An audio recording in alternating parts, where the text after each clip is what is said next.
வணக்கம் மக்களே. இப்போ நம்ம பார்த்துட்டு இருக்கிறது புதுசாக ஒரு பஸ் ஸ்டாண்ட் இங்கே கன்ஸ்ட்ரக்ட் பண்ணியிருக்காங்க. இது வந்து வண்டலூர் ரயில்வே ஸ்டேஷன்லேருந்து மேலே மேம்பாலத்திலேருந்து கீழே இறங்கி வர்ற இடத்துல இந்த பஸ் ஸ்டாண்ட் கட்டியிருக்காங்க.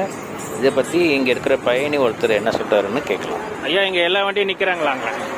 55 வண்டி ஓட்டலாம் நிற்கிறீங்க. நிறுத்த மாட்டேன்றாங்களா?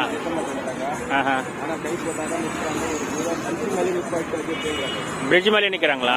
பிரிட்ஜ் மேலே ஸ்டாப்பிங் இருக்கா? ஸ்டாப்பிங் கிடையாது. இந்த ஒரு வண்டி மட்டும் தான் நிற்கிது. இல்லை, புதுசாக பஸ் ஸ்டாப் போட்டிருக்காங்களே அதுக்காக. அப்படிங்களா? இங்கே என்னென்ன வண்டிங்க இந்த ரூட்டில் போகுது? Right, okay sir.